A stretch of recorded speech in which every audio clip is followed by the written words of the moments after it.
What's up, everybody? Trey Biddy with hogsports.com coming to you from AT&T Stadium in Arlington, Texas. Same song, same dance, really. I mean, another loss to Texas A&M in this venue, different year, same song, same dance.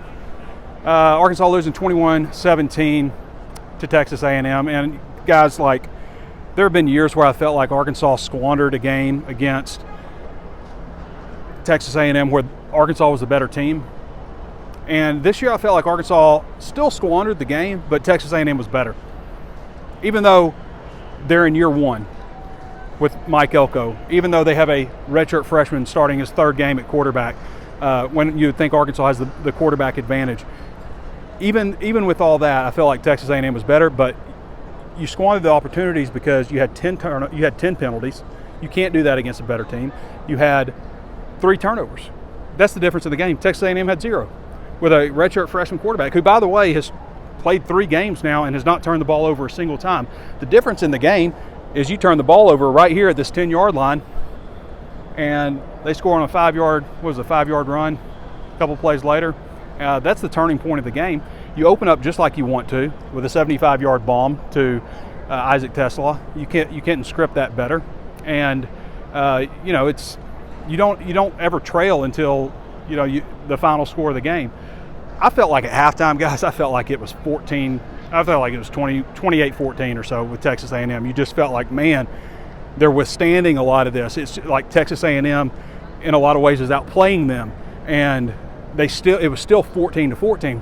A lot of that's because Arkansas's defense played so well. They didn't catch breaks. They didn't force a bunch of turnovers or anything like that. They were just playing very solid defense, and they gave it up at the end because you can't expect your defense just to make play after play after play. Texas A&M scored 21 points. You held them to 21 points, and the defense gave up 14 of it because the other 7 started right here. 10 yards to score a touchdown. You have 10 penalties for 75 yards, and A&M had, I think, 7 for 63, but 30 of those and 2 of the penalties came right after that last turnover when the game was over. 2 personal fouls. They really had 5 for 33. So they beat you in penalties.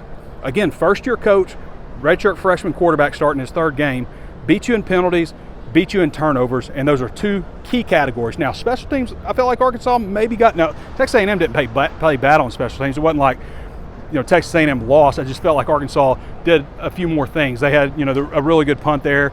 They had the fake.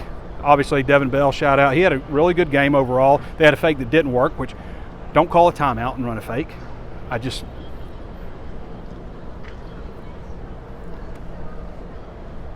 That's the thing, that people complain about with Pittman, and I think people hope it works out. Obviously, we've been talking about that forever. They like the coordinators and stuff. And granted, with another year with Bobby Petrino, this offense would be a lot better. I'm not sure about the protection. This offensive line, kind of the same thing we've said. It's a much improved offensive line from the year before.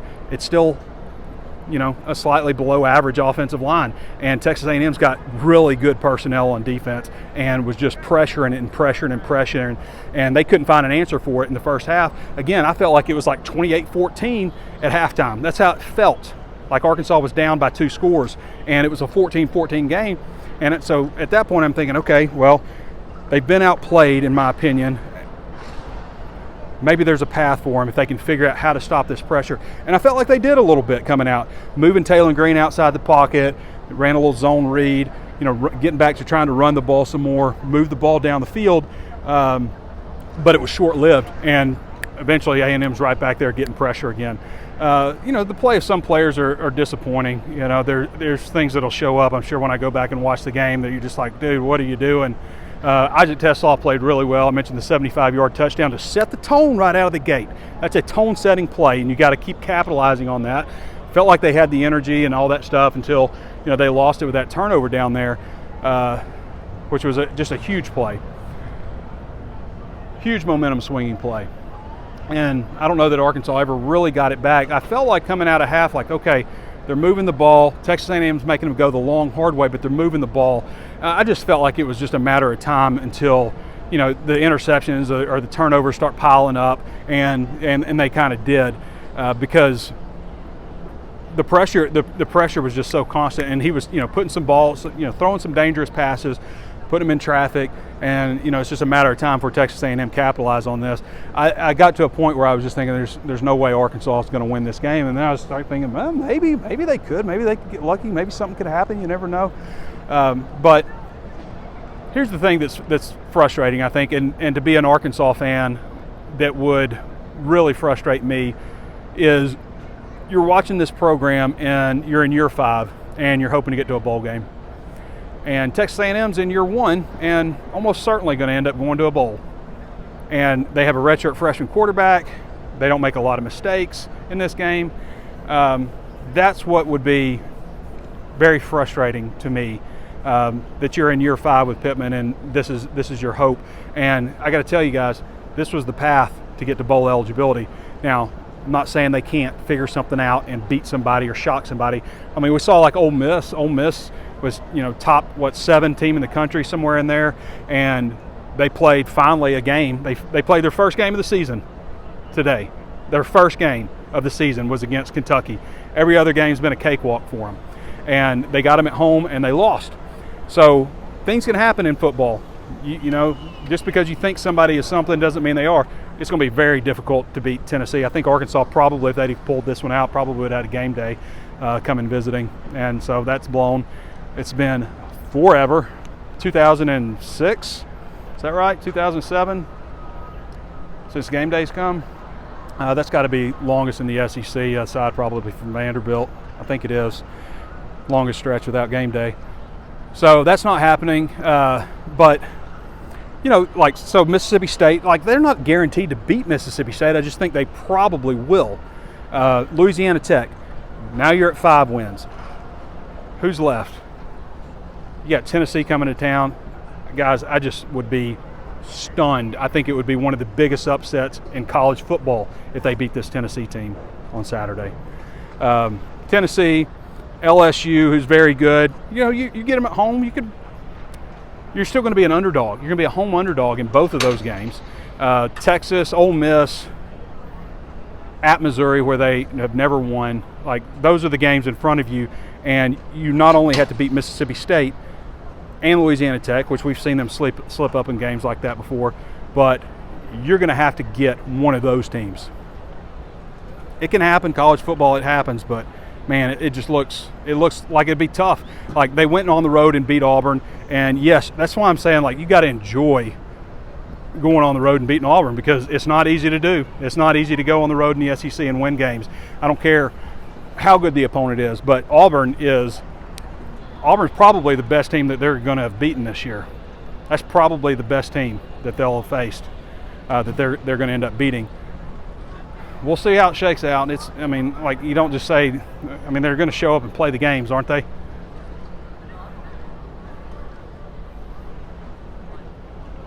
It is a frustrating state to be in right now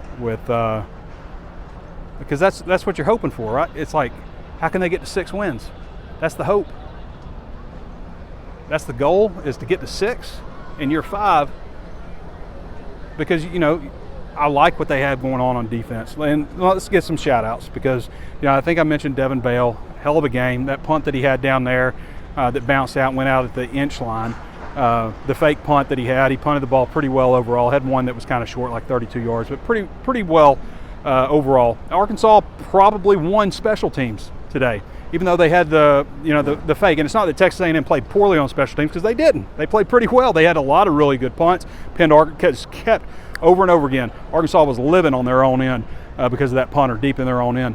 They had a 45-yard field goal by Ramsey.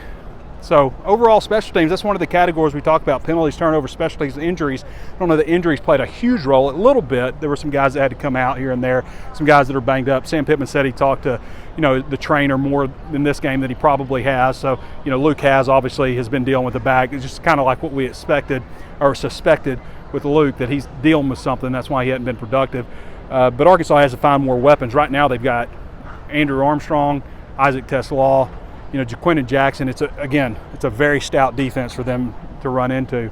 And no quarterback is going to look good constantly under duress like that. And, Talon, we look at it and say, he doesn't make good decisions under duress. but he's constantly under duress. Like, you're constantly asking him to make the right choice, and it's a lot. He's just running for his life the whole time. So I don't know that Arkansas really has any answers. I just feel like this is kind of who they are up front on the offensive line. A better offensive line, but a below average offensive line overall. And a lot of it, again, this offense with Petrino, it is a pro style offense. It's hard to learn. It takes some time. And that's kind of why you're just thinking, man, if they can make it through this year, if they can get to a bowl game, they can keep this staff together, maybe that they could get some stuff going for next year.